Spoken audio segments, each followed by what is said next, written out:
again, thank you so much for having me. I'm really excited to be a part of your programming.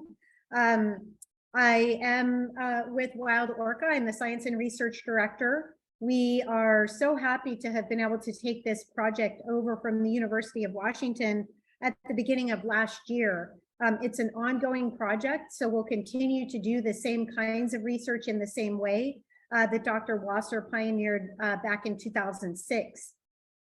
I joined the program under Dr. Wasser in 2009, and since then have had the great opportunity to work with a number of different dogs and a number of different team members, and collected over 1,000 killer whale feces and a handful of humpback and Biggs killer whale feces as well. So that's pretty exciting.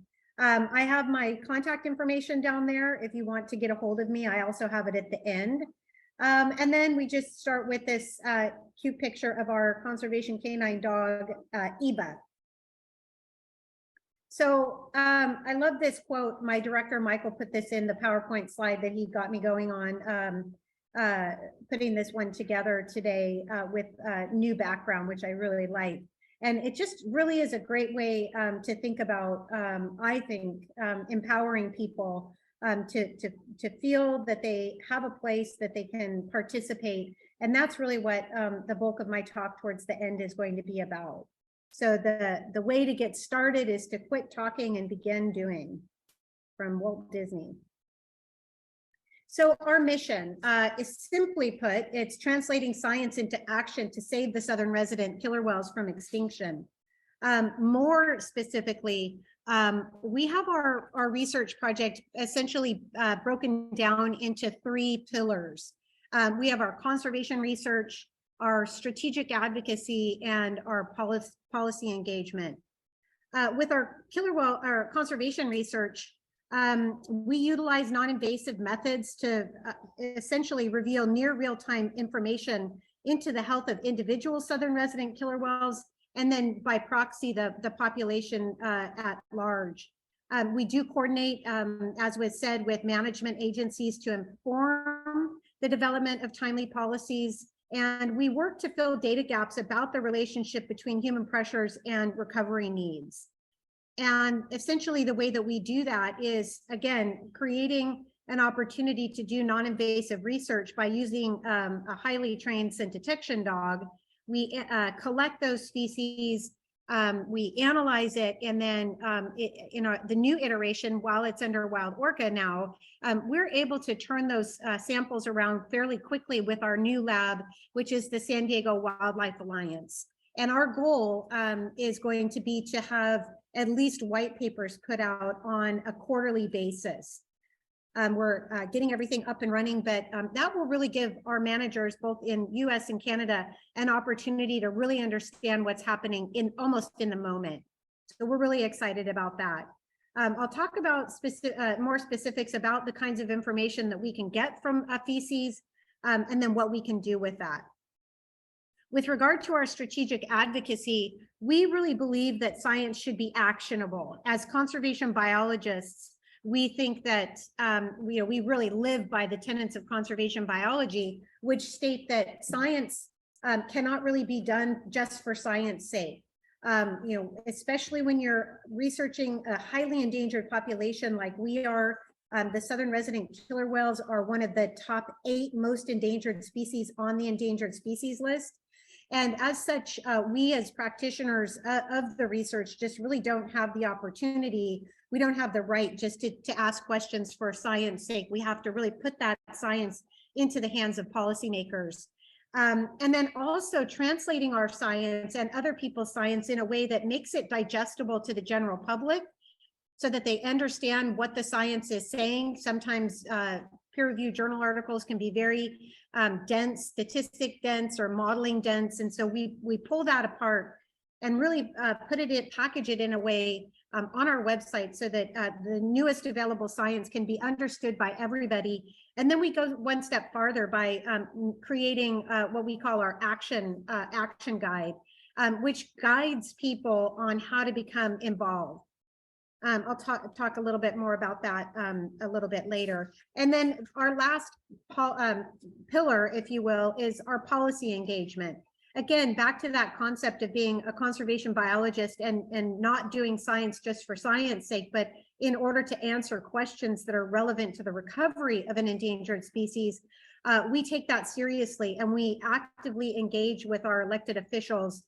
I'm proud to say that we've become a voice for the whales. We not infrequently are contacted by elected officials and their aides from the local all the way up to the federal level when they have questions about what's happening real time with the whales.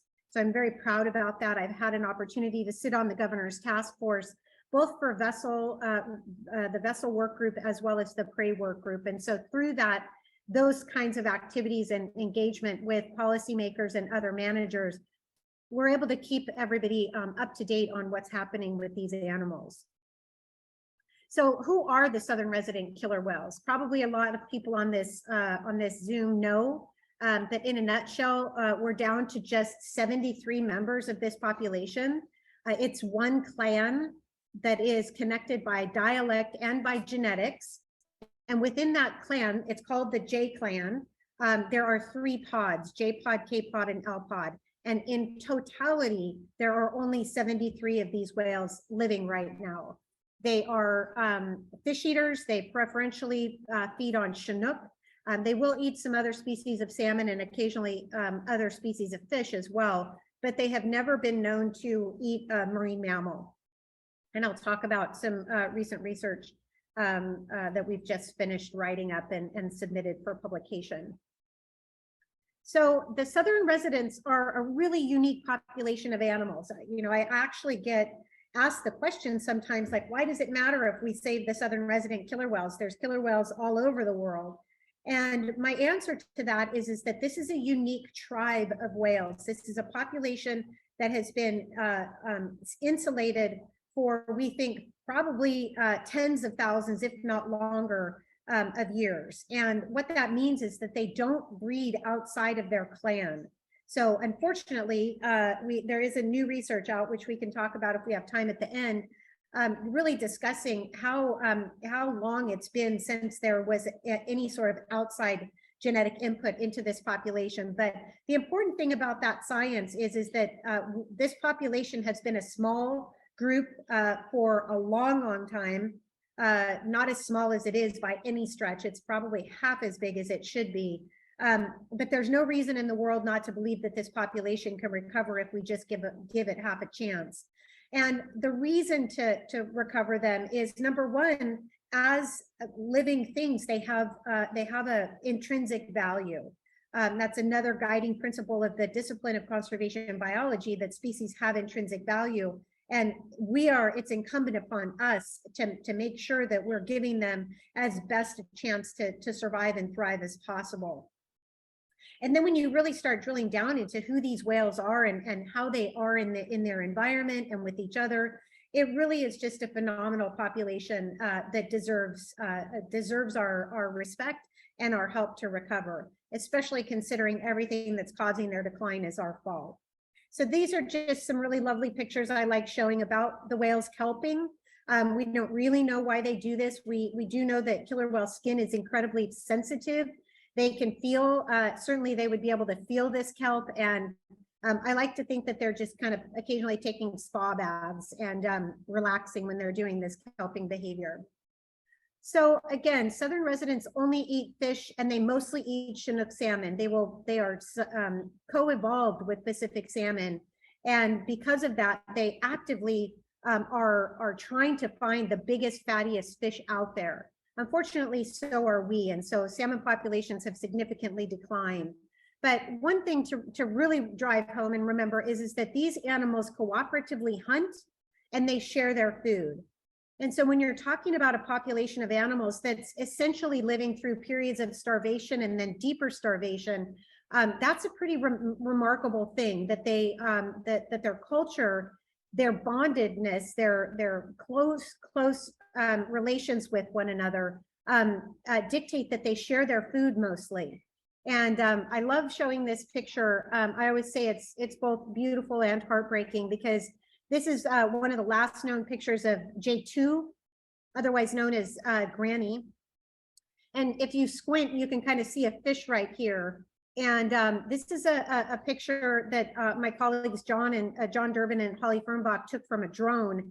And this is showing J2 actively corralling for many minutes this fish towards her great grandson. And the reason she was doing that is because his mom had died earlier that year. This was 2016. Unfortunately, J2 also died that year. She did live into her probably late 80s, or possibly as young as, or as old as her early 100s. But the thing to note in this pictures is that most assuredly she was hungry herself. And yet she took that time and used up that energy to push that fish and to really try and teach her great grandson how to forage. And that just really is an example of how socially bonded these animals are. So the southern resident killer whales in the United States and Canada have finally gotten designated critical habitat. Just in 2021, the US government finally managed to do all the things that they needed to do to extend the outer coast range down to Monterey, California, actually just a little bit south of Monterey. And then way back in 2006, the year after they were listed in the United States, we did get the inland waters of the Salish Sea protected. And of course, Canada was ahead of us in the United States, both in their listing of the animals as well as the designation of the critical habitat. So we can talk about what this means and why it's important to have critical habitat set aside if we've got time later. So what are the threats to this population? There are many threats, many threats. The three main identified threats when the information was coming into the federal government about the potential of listing them on the endangered species list, a lot of science was called for and turned in. And these three percolated to the top. Again, there are other ones that we can talk about later, but it's really important to kind of drill down into these three. So again, I mentioned Canada was ahead of us in the listing. They actually were listed in 2001 in Canada, and it took us another couple of years to list them in the United States. And they were listed November 18th of 2005. And the identified threats that are really causing their impact and really limiting their ability to recover are exposure to chemicals, toxicants. So these are all man-made, human-made chemicals that are in the environment and being uptaken by the lowest part of the food web, phytoplankton, zooplankton, up into the small fish, being eaten by bigger fish, ultimately being eaten by southern resident killer whales or humans. And then the vessel presence, vessels of all types, and the associated noise. So the physical presence of the boats and the noise. There's a tremendous amount of large ship traffic in the inland waters of the Salish Sea. And by far, this is the biggest egregious type of vessel that has the potential to impact these whales. Essentially, what we say is that if we can see one of these large vessels on the horizon, it's potentially loud enough to mask the whale's ability to echolocate and find food. And we're seeing more and more vessel traffic like this going through the inland waters from across the Pacific into the Strait of Juan de Fuca and up into Canadian ports and US ports. The last main identified threat is the lack of quality and quantity prey, specifically Chinook salmon. And salmon are declining in many ways. They're declining in abundance and they're declining in quality. And essentially, these pictures tell the story. This picture here on the left is a picture of a sockeye salmon cannery back at the turn of the last century.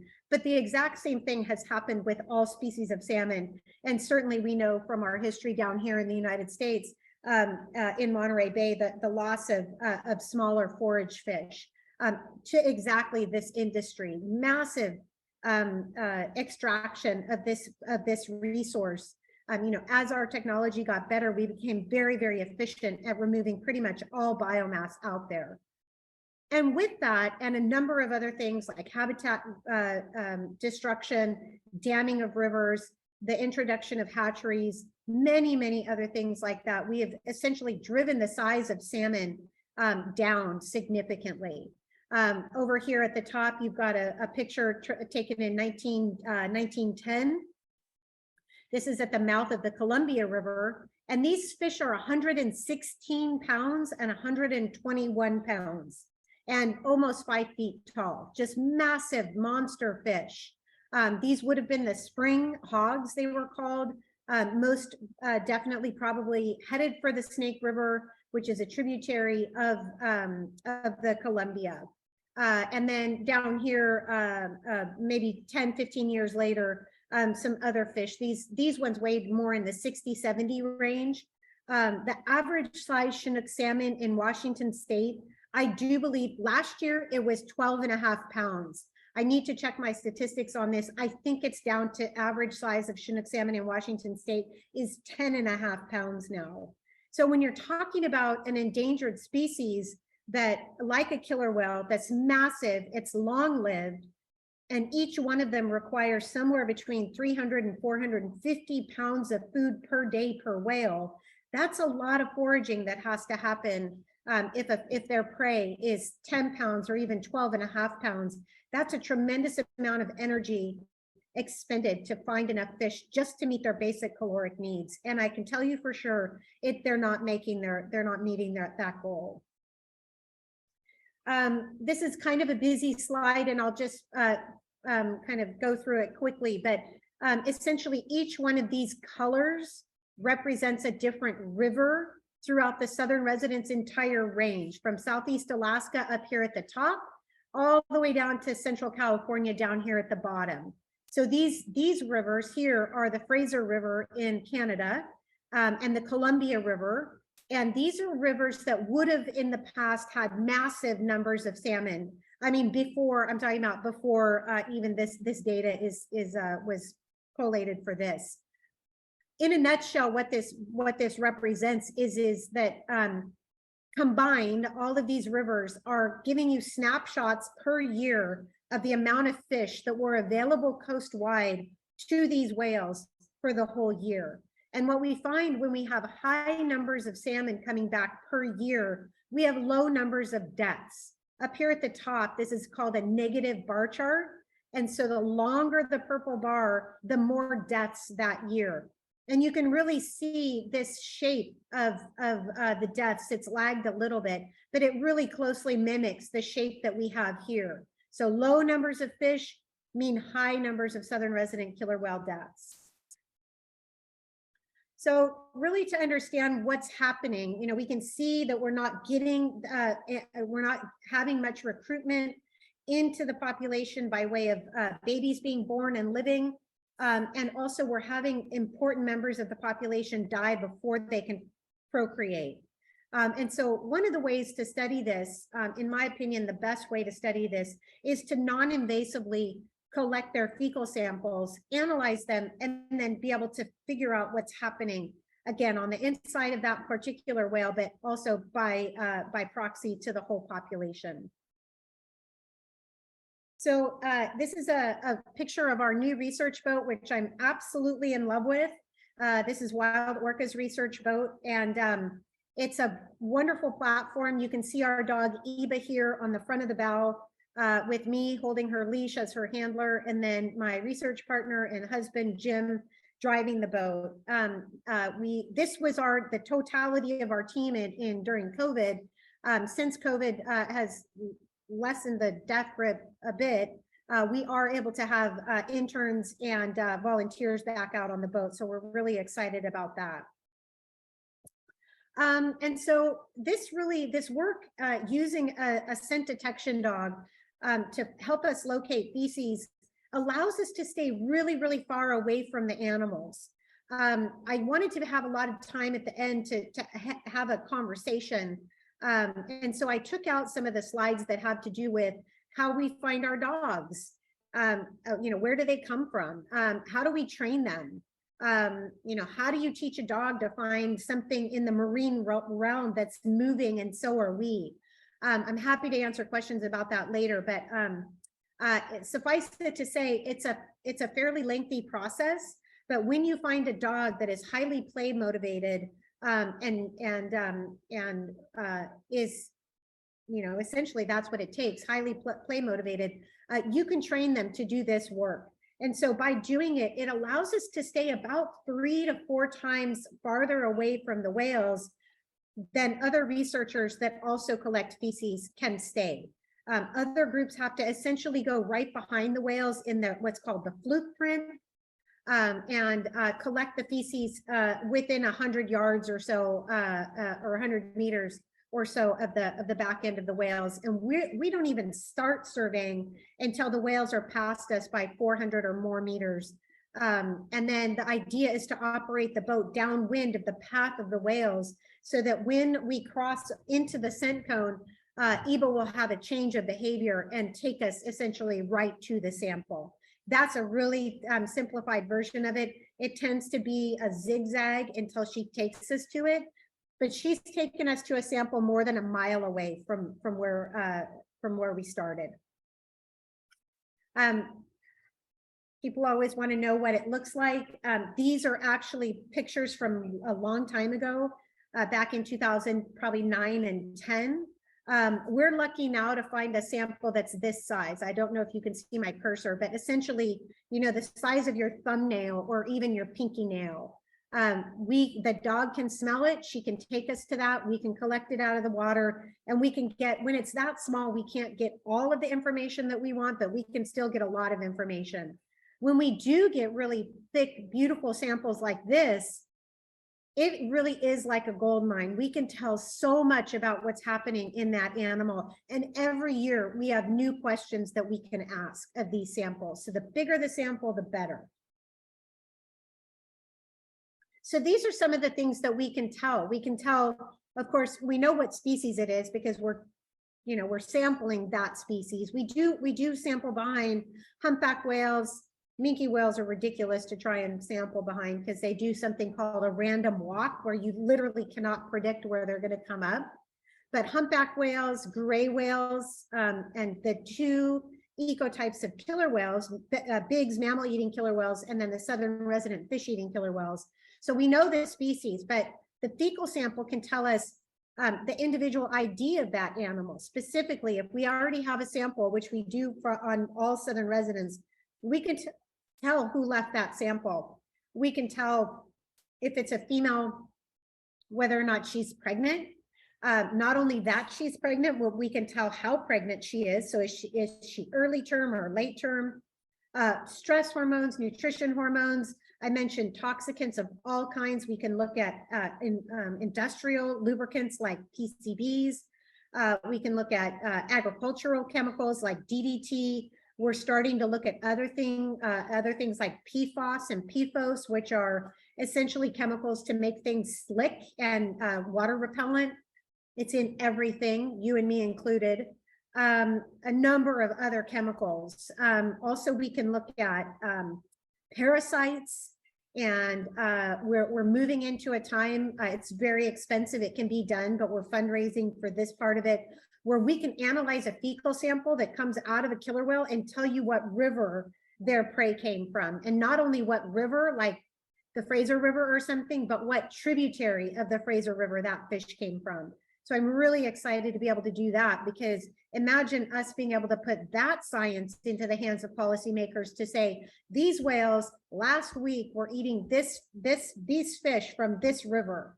That would really give managers responsible for recovering this population of whales an opportunity to turn different dials to say, you know, let's look at fishing, let's look at distance, all kinds of different things when we've got near real-time data like that.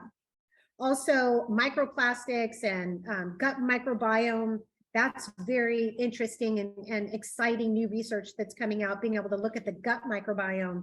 We're learning a lot about that and really how that overall impacts the animal. And then antibiotic resistant bacteria can also be found. So some of our research findings to date, the lack of salmon leads to 69% of pregnancy failure. So of the fecal samples that we've been able to collect over the years, 69% of the females who were pregnant when we got the sample either lost their baby to spontaneous miscarriage, or the baby was born and died right away. Probably everybody, so many people around the world learned about J35 Tahlequah and her female calf who died right away, and then Tahlequah carried that baby around for 17 days. She was just one example of these whales, the loss of calves. So as they're not getting enough to eat, we also see an amplification of toxicant effects. So essentially what that's saying is, as they're not eating, they end up having to metabolize their fat stores in order just to have enough energy for basic metabolic needs. And so when they go through these periods of not getting enough to eat, which in the case of the southern residents can be weeks and months on end, they are metabolizing those fat stores and releasing those harmful chemicals into their system, which does lead to immune compromised situation, which of course then lends to disease and early death. And then again, just like you and me, when we don't get enough to eat, our stress levels spike, which causes another whole cascade of negative impacts that these whales are dealing with on a pretty regular basis. So in addition to the fecal sample analysis, I did want to mention one thing, and I'm so proud of a group. There are 20 of us on this paper, so it was a very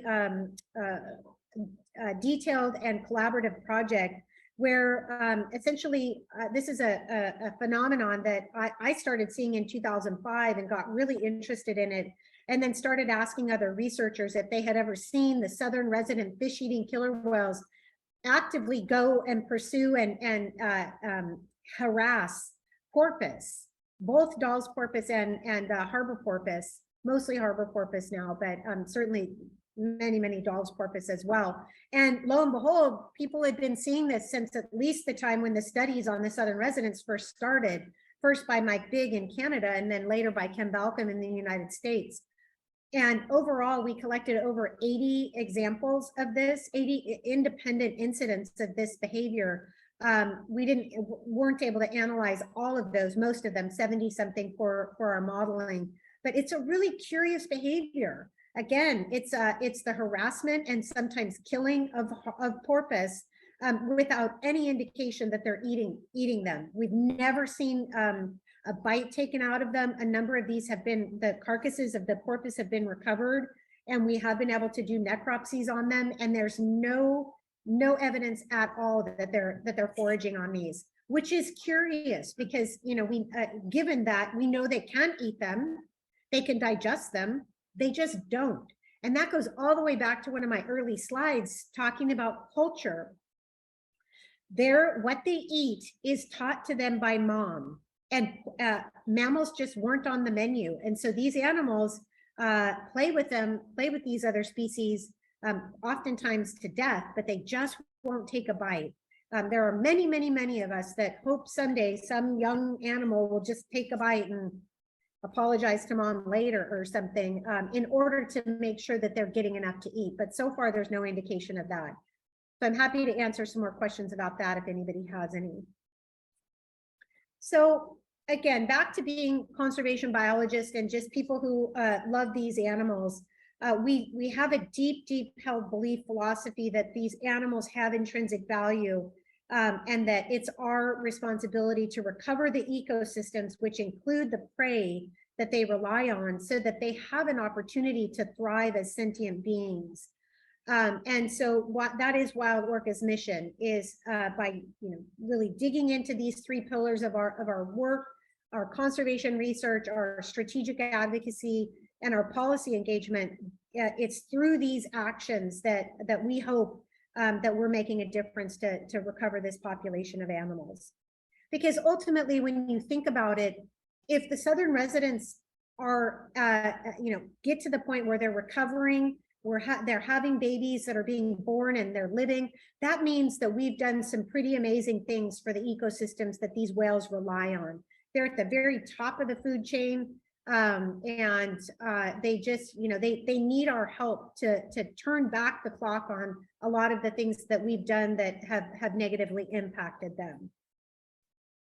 So to learn more about what we do and what you can do to help, I do encourage you to visit our website, wildorca.org. And specifically our action page to find some very, very specific information about how you can engage. Time for this, but I do believe this is being recorded. If it is, I strongly encourage, hopefully incorporate them into any kind of work you do or conversations that you have with people. And, really find your tribe, find your people who believe the same things that you do. And hopefully one of those things is that the Southern residents deserve our attention, and that we cannot take our foot off the gas to try and recover this population. Find your people and work to help get more people engaged and to use their voices for the whales, because boy, I'll tell you what, they need everybody that they can get. So special thanks to our amazing team. These are our main volunteers from last year. If I had 10 more slides, I could show you pictures of everybody that's helped over the years. Could not do the work without them. And of course, our sponsors, our supporters, our granting agencies, and the Canadian and US government that allow us to do this work by having research permits. So that's my contact information down there. Whoops, that doesn't look good, but Giles at wildorca.org. And I'm happy to engage with you afterwards.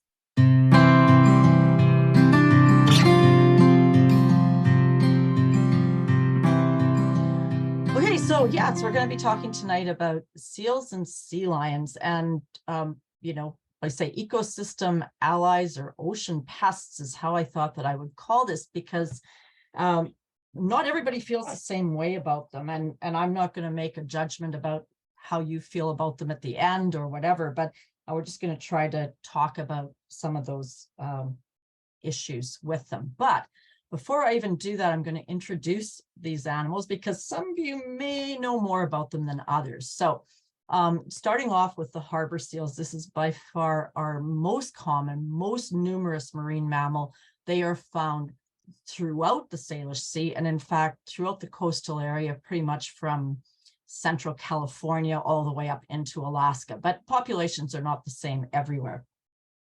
They're what's known as true seals. And by this, if you look at their head, they have no ear flaps. They just have a little hole in their head where their ear is. They have very short flippers.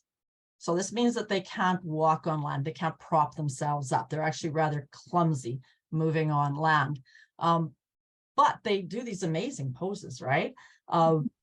This pose, I would like to call it, if this were a Pilates class, I would say this is the mermaid. And if you hear stories, of the sailors of past, they were talking about seeing mermaids all over the place. Well, it's thought that what those men on the boats were actually seeing were seals, or they're similar to that, maybe dugongs as well, that would pose like this. So that's why I would call it a mermaid pose. And I'm just wondering how desperate were those men after all that time at sea. When they're in the water, they're actually great swimmers. They propel themselves using their back flippers in a side-to-side motion, and they are quite sleek and agile and can turn on a dime. They have large eyes and long whiskers, so that will help them with locating some prey. Males and females look pretty much alike, but males can be a little bit larger. The other thing about them is they tend to be non-vocal as adults. You'll get a variety of coat colors for these animals. This is genetic diversity. They're all the same species. This may provide camouflage, although it's kind of unclear what they might be camouflaging from. But on this particular rock, you can see that some of them are kind of disappear into the black, while the mussel-covered rock there while others that are lighter colored really show up. But on a sandstone rock, it's completely reversed. They seem to have some site fidelity. In other words, they keep coming back to the same place over and over again. If they have a good area and a haul out they're happy with, they keep coming back. They're not necessarily social, so they don't necessarily care who else they're hauling out with, but they do seem to return. Now, how would you even know that? Well, if you kind of look at the bottom corner there, this seal has a bit of an unusual coat color, and it showed up year after year after year at Clements Reef, which is off of the east side of the San Juan Islands. I haven't been down that way in a while, so I don't know if red-faced seal is still there or not, but it's a good indication that that particular seal liked that area and kept coming back to it. Here's a big mama for you. Look at that belly. So females usually have their first pup by the age of about 5 to 6 years or so. And after that, they can potentially have a pup every year for the rest of their lives, up to about 30 years or so. Locally here, we sort of have a burst of pups, mostly born June to early August. So, beginning of the season when we were heading out now in April, we're kind of going, man, there doesn't seem to be very many seals. What happened to all the seals?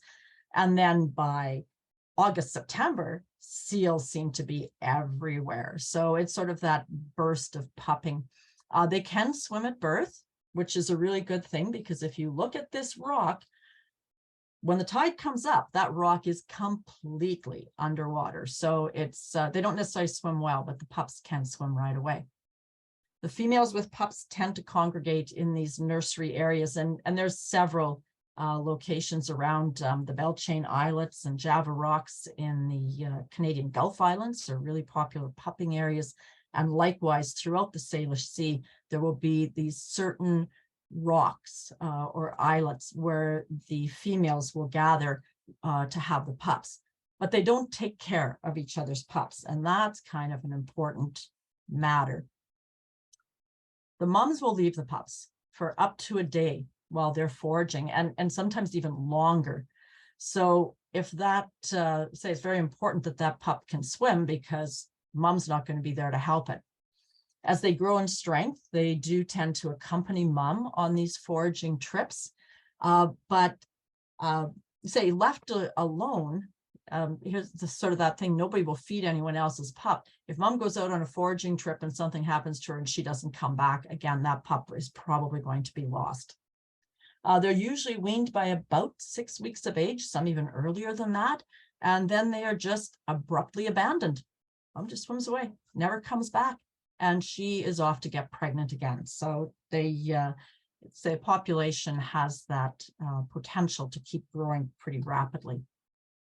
I'm going to mention these guys just because they are sort of showing up here. Northern elephant seals, the largest true seal in the Northern Hemisphere. These males are huge. They're rough, they bellow, they've got all that tough skin on their neck from fighting. This picture was taken in California, as were, well, all of these really, most of them. Males and females in this type of eared seal, or sorry, true seal, look very different from one another. The males are probably about 3-4 times the weight of a female. And on the side there, on the right-hand side, you can see one of the little pups. They're very dark brown, almost black when they're born. So the large rookeries are mostly in California and in Mexico, but they don't stay there year round. The adults migrate away for after the breeding season. Basically, females leave first and then the males will follow, and juveniles might hang around for a while. We do have a small rookery now that has established in the Salish Sea at Race Rocks. And I know that in Puget Sound, at least one female has given birth somewhere in Puget Sound. So we are getting a few of them back in this area, or introducing themselves, but they really don't play a major part in our conversation tonight. Now, if you do happen to see an elephant seal, this is what it looks like. Not a whole lot. It actually looks kind of like a piece of wood. at the surface of the water, and then you'll notice that it has eyes, or maybe it moved and looked at you. As soon as they see you looking at them, they're gone. They do long, deep dives, half an hour to an hour. So we really don't see them here very often. They do haul out on beaches for what's called a catastrophic molt, where they just lose all their fur and regrow it. And they could be out on land for perhaps as much as a month. So occasionally people are seeing them on the molting there as well. But the populations in California are increasing. And who knows, they might become more common here. Maybe that'll be a range expansion due to something like climate change or crowding in California and elsewhere. Or perhaps at one time there was a population here and they might be reestablishing. It's just not clear whether or not this might be a reestablishment or an introduction at this point. But as I said, don't really play a big role in our talk. Sea lions, on the other hand, definitely are a big factor here. And we have two different species on the left, the Salish sea lion and the California sea lion on the right. Okay, so initially we'll deal with kind of them at the same time because they have a lot of things in common. They are both in the group that is known as eared seals. So if you look closely on the side of their head, you'll see those little tiny ear flaps. They have large flippers, front and back.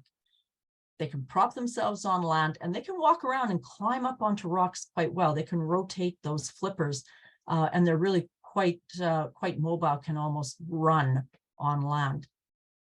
In the water when they're swimming, their propulsion comes from their front flippers up and down. So it's kind of like flying through the water. And again, despite that large size, they are fast, they're agile, great swimmers. The males and females look different. The males are much larger. And in the breeding areas, the males will fight to establish their territory, and then they fast. So now we're going to divide up which for these two species. The Salish sea lion is the largest sea lion in the world. I like telling my passengers that it is the largest sea lion in the world.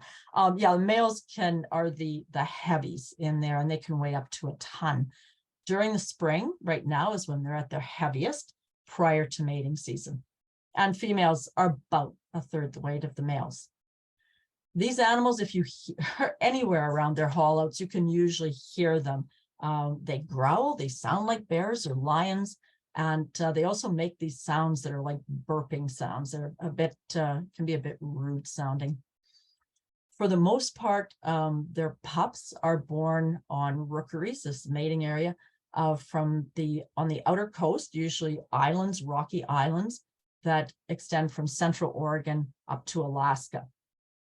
So we'll head off to those areas in May. The males go first, establish their breeding areas. The females will follow. And they're not really choosing the male, they're choosing the territory. So if a male is lucky enough to secure what a female considers to be good real estate, then he's going to be in luck. The pups are born usually in July. And when I say they're helpless, I don't mean they're completely helpless, but they don't swim, at least not well from birth. So they're pretty vulnerable at that young stage. And the mothers, very dedicated, will stay on land with them for the first 3 weeks or so.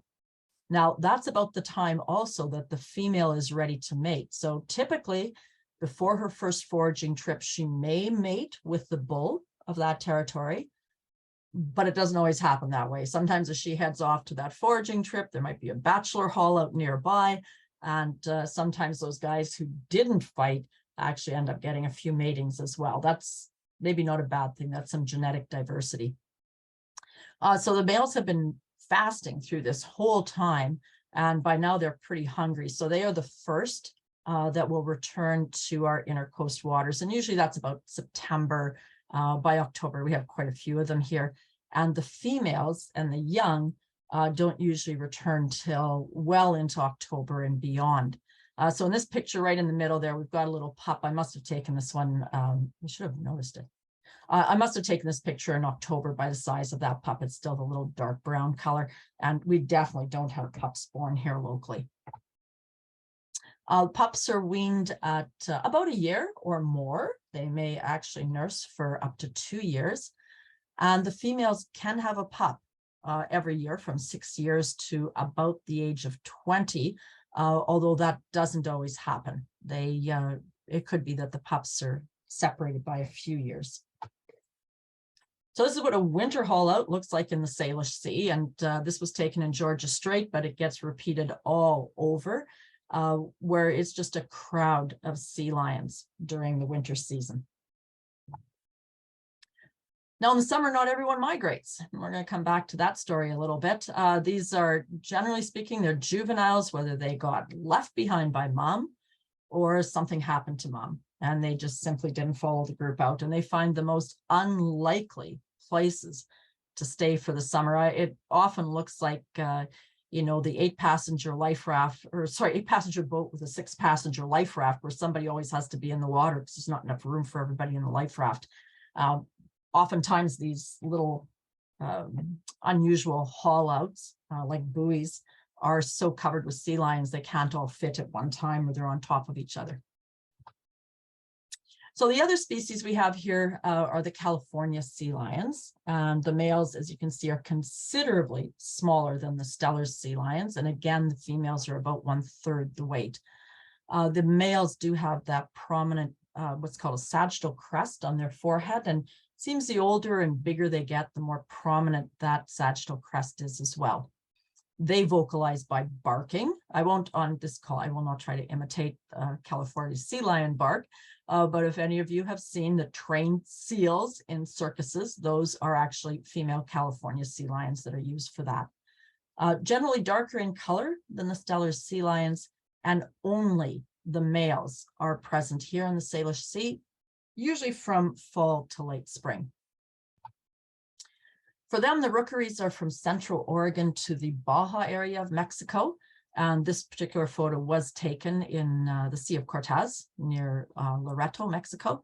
And that would be sort of I guess, a typical kind of thing that they would like to haul out. This wasn't during birthing season, but we still have family grouping of a little bit of everybody there. So here's the question for tonight. Are they ecosystem allies or ocean pests? And that might depend on your point of view or what you like to do. This is the main reason why they tend to be thought of as pests. They do consume commercially valuable fish stocks. And by commercially valuable, I mean things like salmon and herring, because while there are other things that are considered commercially valuable, these are the ones that they seem to get, that it's most often referred to as, you know, these are the places where they're causing problems. However, their diet varies seasonally and by locality, but at times, yes, it may be up to 50% of either salmon or herring. That's not true necessarily for the entire year.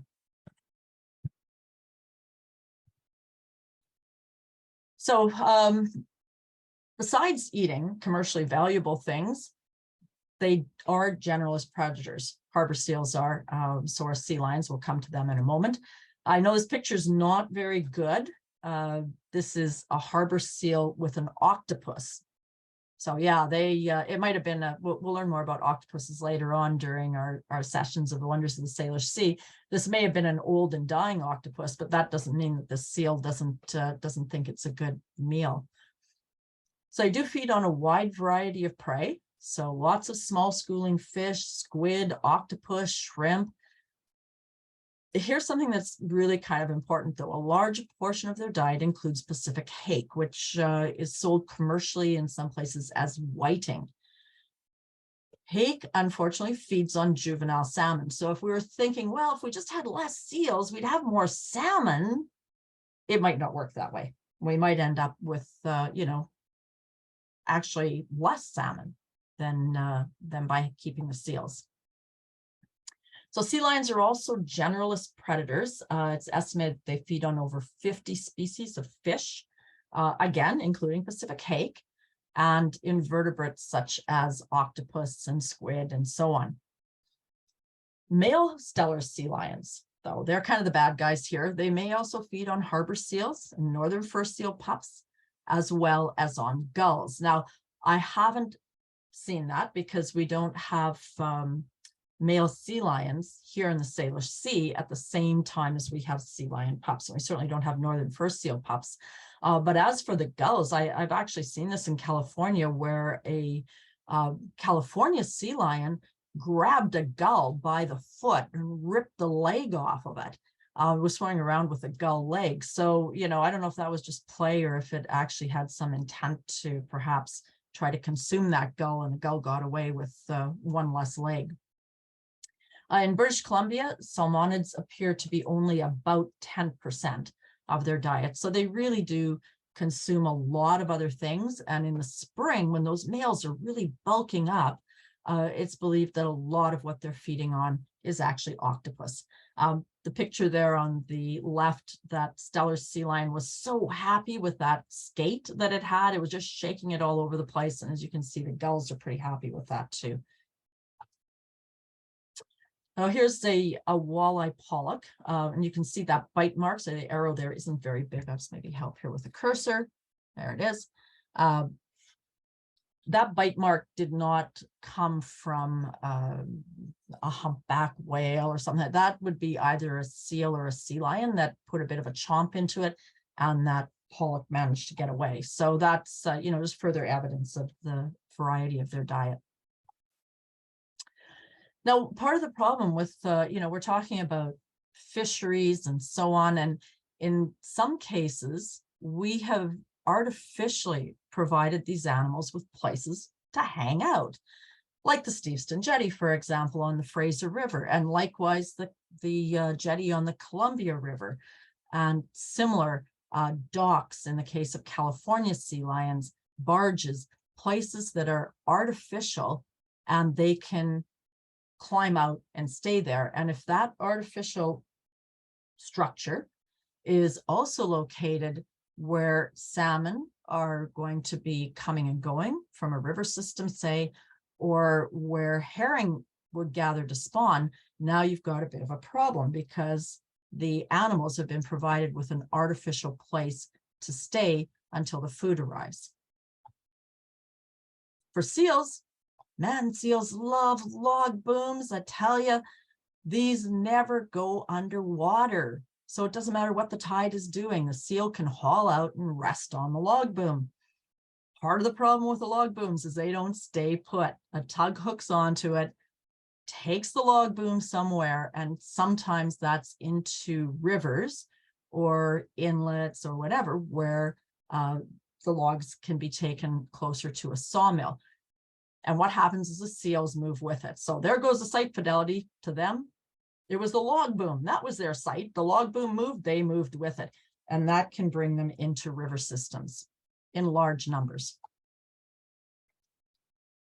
In the Fraser River, we also get a pretty good population of harbor seals that like to hang out in the grass. One of our captains last year called them savanna seals. We don't usually see seals in grass. They're on rocks. They're on rough things that, you know, barnacle-covered rocks and mussel-covered rocks. But these seals have the soft life. There's fish, very few predators, and they're pretty happy living in there. Some of these hillocks, if you want to call them that, of these grassy areas that are in the estuary, especially a little bit further away from shore, are probably also created and somewhat maintained by the jetties that train the river. If the jetties weren't there, these hillocks of grass would probably come and go from year to year. So they wouldn't have that same habitat at these pinch points, as they're called, going into river systems. So of course, having these guys hang around does have a big impact for the gill netters when the years that they are allowed to fish, which doesn't happen all the time. This boat is a gill netter, and the net is just being pulled in there. You can see one salmon kind of hanging just by the boat. Gill net has a weighted line at the bottom, a lead line, and then the corks along the top. So that will suspend the net like a curtain in the river.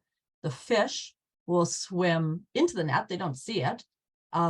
they'll kind of get tickled by the net. They'll try to back out of it and they'll get their gills caught on it. So it's a pretty effective way of fishing. It's moderately selective because the mesh size can be matched to the approximate size of the species that you're targeting. So it's quite widely used for different species. Unfortunately, it's pretty easy for seals and sea lions to pluck salmon out of a net and just, or eat it while it's still caught in the net. And the fishers go to pull up their net and all they have is, you know, a head and some entrails, and that's about it. So needless to say, the fishing folk aren't necessarily very happy about these guys.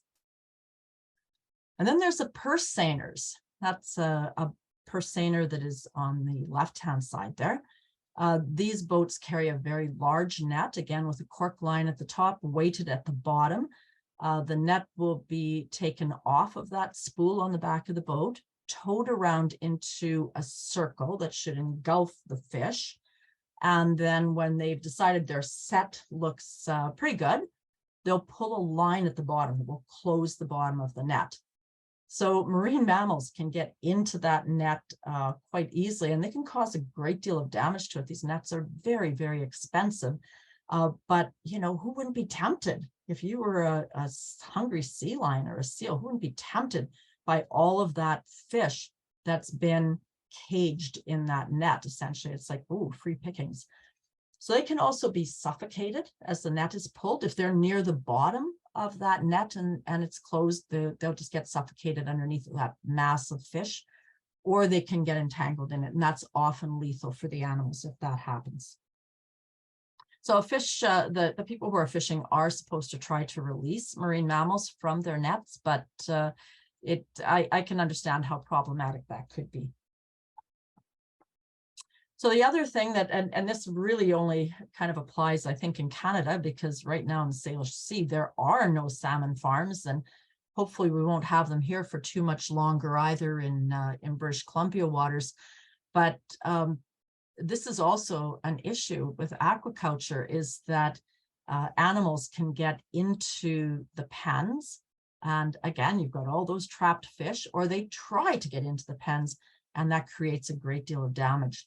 So they can be gotten rid of under the nuisance seal license.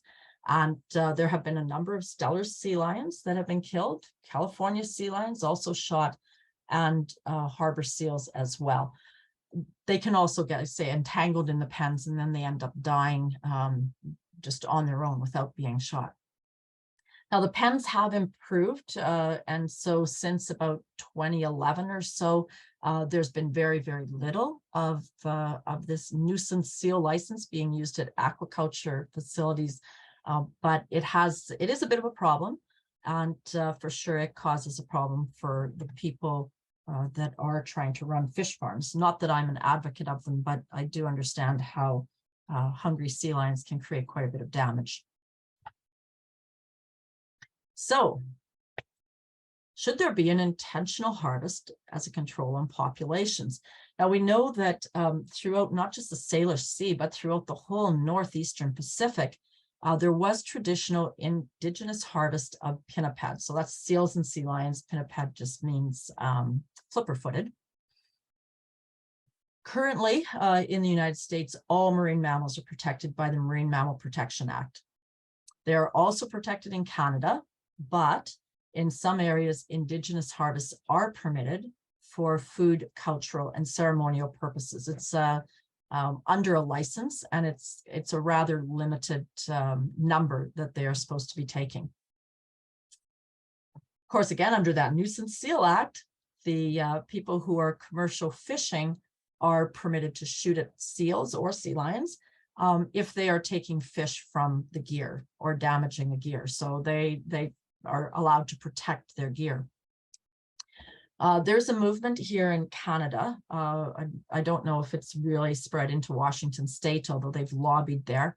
It's called the Pinniped Balance Society, and they are lobbying for increased harvest of seals and sea lions in Western Canada, including for commercial purposes.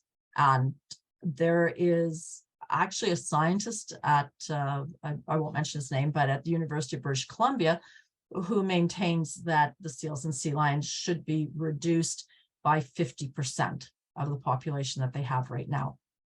There's also some pressure in Washington state for a return to indigenous harvests there. So at present in Canada, at least the Department of Fisheries and Oceans Canada has stated that a harvest is not to be used for population control. So that's where we stand on that at the moment anyways. So it wasn't always that way. Of course, in the early 1900s, as people started commercial fishing, Steller sea lions were viewed as pests, and a predator control program was instigated. That continued till 1968, and as you can see, about 50,000 animals lost their lives due to that predator control program. Steller sea lions were also commercially hunted. I thought it was rather curious that there was an unsuccessful attempt to sell them as mink food. But in 1970, they were protected in Canada under the Fisheries Act, go figure, and in the United States under the Marine Mammal Protection Act in 1972.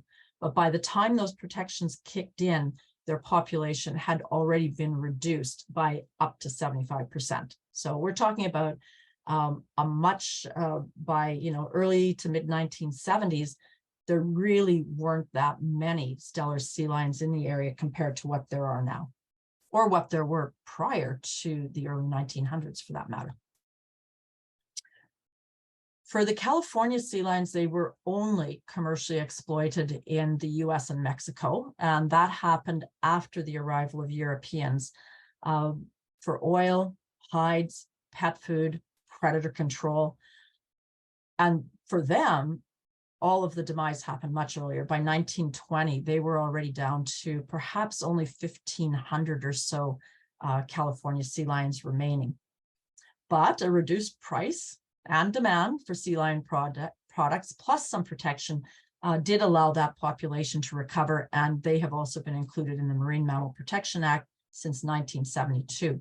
I have to say that their life isn't all easy. They, during El Nino years, the California sea lions can really have a hit to their population just from natural reductions due to that El Nino event that can reduce food availability to them.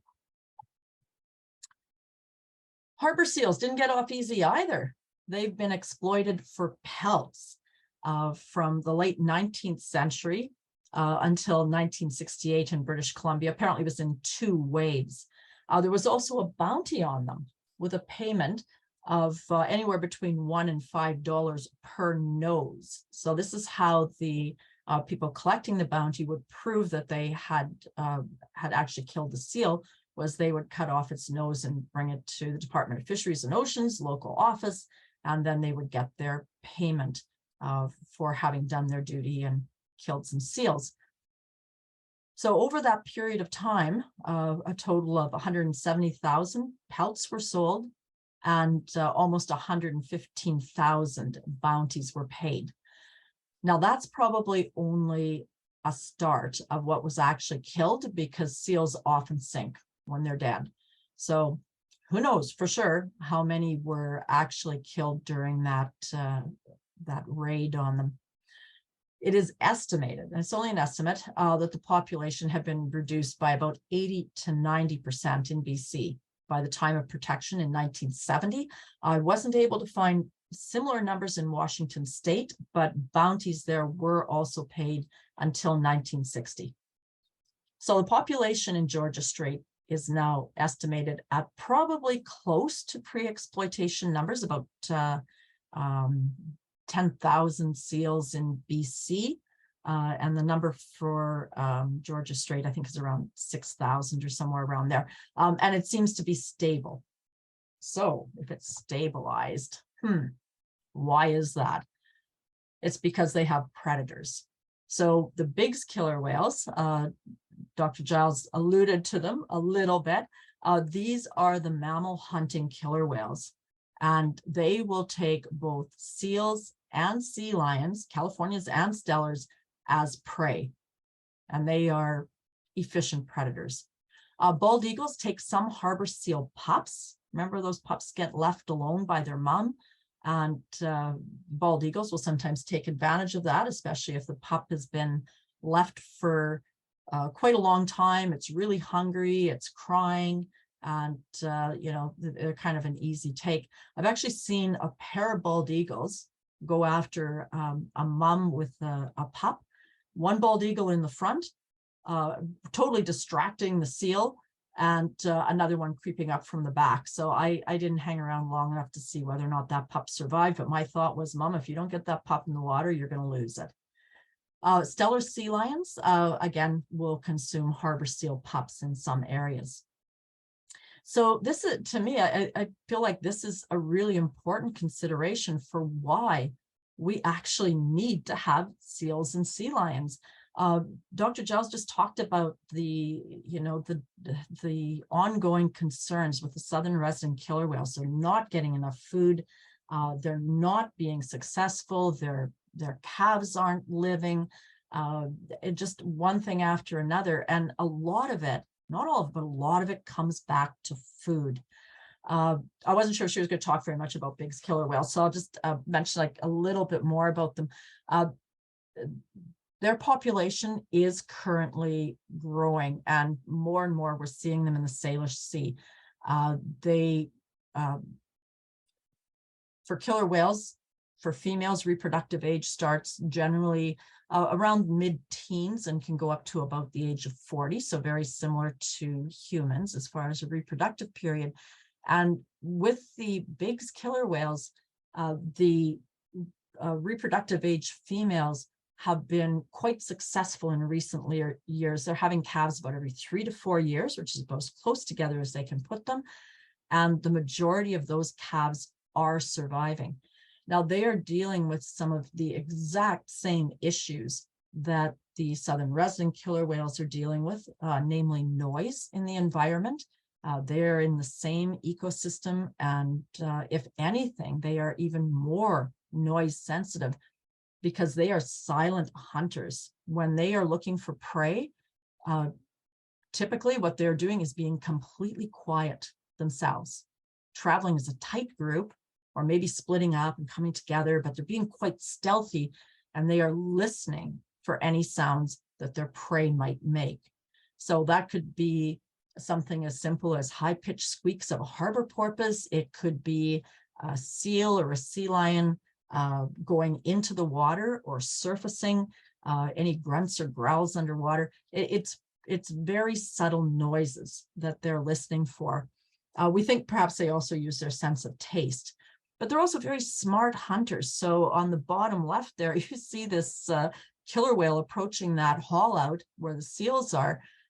The tide is coming up. Those seals have to swim. That whole rock is going underwater. So they just circle around. Sooner or later, somebody's going to have to go in the water. And then that makes it for a pretty easy lunch. And the picture on the right, there was a number of transient killer whales there on that scene. And, a couple of them went zipping past the haul out there really, really close, spook all those sea lions. The sea lions are fine as long as they stay on land, right? They don't have to get in the water, but they get spooked. So a couple of them go past and then look like they're leaving, and all the sea lions jumped in the water to try to swim away. So I'm not sure, again, we didn't stay at that point. I'm not sure if any sea lions got caught there, but we have very smart hunters, but also hunters that need a lot of food. And on average, I kind of say, well, they probably consume on average about a seal per whale per day. Of course, sea lions are a much bigger take. They do share their food. But if you are a male, like the one on the bottom left, an adult male or a teenage growing male, a pregnant female or a lactating female, they probably consume about twice that quantity of food. So they can eat a fair amount of seals, sea lions, harbor porpoise, Dall's porpoise, dolphins, sometimes even other whales. And they say they're smart. They've learned to scout those log booms. And, the seals all look pretty complacent there right now. But as soon as there's a dorsal fin pokes up between the log boom, or a blow, an exhale shows up, those seals are scrambling to get off the log boom, there's another killer whale probably waiting there for them. And even in the north arm of the Fraser River, we had a couple of whales scouting around the log booms there. It's the first and only time I have ever seen big killer whales in the river. Even on those artificial haulouts, look at the red arrow. There was a killer whale scouting around in the background there at Deltaport. So will nature find its own balance when we look at those statistics of, and I think you're seeing a common thread here. It was the arrival of Europeans or colonists or whatever you want to call them, but of people who came with technology, where they were no longer hunting the animals for subsistence or maybe a small amount of trade. The First Nations people used seals and sea lions. They used all the resources in the ocean, but for food, for clothing, for oil, and they weren't exploiting it for money or for trying to feed the rest of the world or anything like that. So things were probably pretty much in balance back then. I should have mentioned when I started doing this job in 2003, so I've been doing it at it about 20 years now. In my very first year of whale watching, I saw one transient killer whale, one. That was it. And that has been growing steadily ever since. And by now we don't watch southern resident killer whales at all anymore. But the transient killer whales are around frequently enough that they are pretty much that is about all that we watch now for killer whales. And they're about 50-50 between transient killer whales and humpbacks in this area for what we're watching. So their population is growing a lot. They need that food. And I think that nature will find its own balance here, that the predators are going to be happy, doing well. They're not suffering from the toxins, even though they eat at the very top of the food chain, because they probably eat every single day. So thank you for listening. If you have any questions, I'll be happy to try to answer those. For the information as far as, the numbers, how many were caught and so on, my primary information source for that is The Marine Mammals of British Columbia by John Ford.